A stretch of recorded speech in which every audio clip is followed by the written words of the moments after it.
I'm Anne. Welcome back to my channel. Today I'm going to be doing the Booktube at the Gym tag. This was created by Brian at Bookish, and I was tagged by Very Literary Kari a few weeks ago. Number one, bench press. Gives you a chance to show off. What book are you proud of having read? I'm going to go with War and Peace by Leo Tolstoy. It's a book that so many people that have read are very proud to read because even if you don't love it, it's a big whopper to get through. It's about 1,200 pages. It's the longest book I will probably ever read. I'm sure there's other longer books out there, but like even when I read The Gulag Archipelago by Alexander Solzhenitsyn, that is like 3 volumes of like 500 pages. So yeah, so altogether it's probably like 1,500 pages, but each book is only like 500 pages. But like this is one big book, and yeah, so I'm very proud to have read that. Number 2, leg day. Lots of people like to skip leg day. What book genre author have you skipped because you don't think you can handle it or you wish you had skipped? I mean, there's a few books that I absolutely hated reading, like YA type books that I'm like, I never needed to read this, but I don't really regret having read any book. What have I skipped because I don't think I can handle it? Usually I just avoid the modern romances.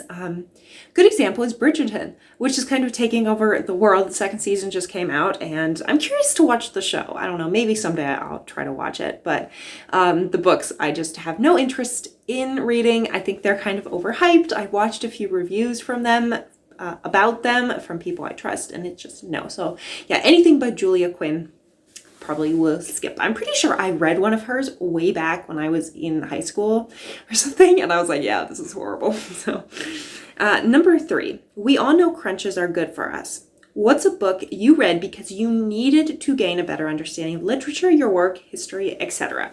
I read a lot of books just to like learn because I'm interested in learning about another topic. I will say the first one that came to mind is The Rajat War, as well as The Bengal Famine, Hungry Bengal, both of which I read. This one I read 2 months ago. Hungry Bengal I read last month. Basically, this is for my War in India class, so it is for gaining a better understanding of India and World War II. That's basically why I read it. So I read a lot of books that I do for research, whether directly tied to like a college class I'm taking or because I have an interest in that historical time period. So yeah, there's a lot of books I read that I read just because I am required to for school. Number 4, The Treadmill. It's all about endurance. What's a difficult or long book that you powered through? Well, the first one that comes to mind is War and Peace. I didn't exactly power through it. I struggled through it, but I did make it through it. But another one, because I don't want to have repeats if possible, I'm going to go with Bleak House by Charles Dickens. It's not as long as War and Peace. Another good one would be Les Mis by Victor Hugo, but I didn't feel like I powered through that because I was enjoying every moment of reading that book, especially when it came to like the halfway point. Things started to come together and it was just so good. Les Mis is such an amazing book.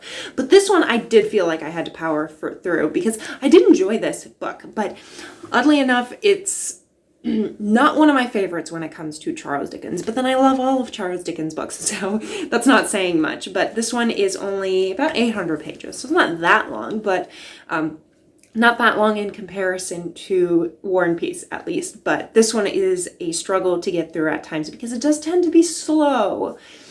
But it's a great book. Number 5, Lat Rose. This is all about feeling good about yourself. What's a book, an author, or a genre you read because it makes you feel good or brings you joy? I thought for a genre as well as like an author, the first one that came to mind is Frederick Bachman. Whenever I read any of his books, they just like, even though this one is quite dark and like you will be crying by the end of this book, you know, something about Bachman's writing just brings a smile to your face even when it's like a serious situation. Like he has a very quirky sense of humor that's randomly put within like serious situations. I don't know, it's interesting. And then the other one I thought of is just like cozy mysteries and genre. They always make me feel nice because the nice thing about like a cozy mystery is that things are wrapped up by the end of the book. You know, you have this horrific murder, and then by the end of the book everything is wrapped up like nicely, and it's nice. So yeah, I thought of Agatha Christie First of all, Dorothy L. Sayers would work too, but just in general, like cozy mysteries. Number 6, Squats. That heavy weight can get you down. What's a book you found depressing but you pushed through?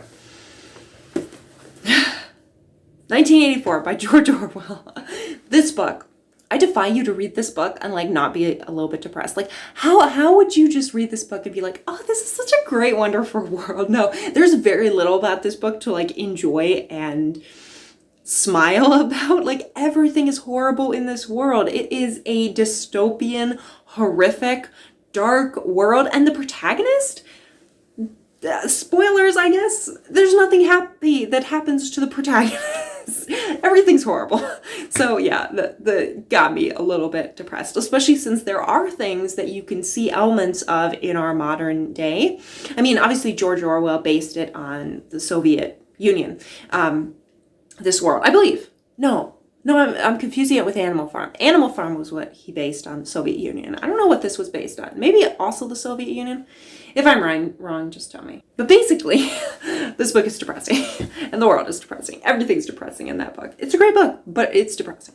Number 7, Bicep Curls. It's easy to overdo these. Name 2 authors you read too much. I don't think it's possible to read an author too much. You know, I'm just saying. But authors that I have read extensively, the first one that comes to mind, Agatha Christie. I've read probably about 20 books by her, which is a very small fraction of the books she's written. Okay, so obviously, you know, it's not like I've read that many books by her. But then another one is C.S. Lewis. I've probably read all but maybe like 4 or 5 books by him. He has so many books that I keep learning about, and I've read so many of his at this point. I started with the Chronicles of Narnia when I was a kid, and then I'm just working through like his theology books. There's just so many. I think the most recent one I've read by him was A Problem with Pain, but I also read his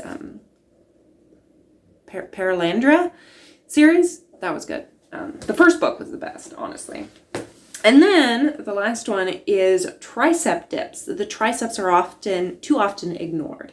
Name 3 authors you need to read more. For that, I picked Dorothy L. Sayers. I have read a few of hers, 4 or 5 books at this point, but I want to read all of hers. So another one is Terry Pratchett. Again, I probably read like 4 or 5 or 6 of his, but I want to read all of the Discworld series.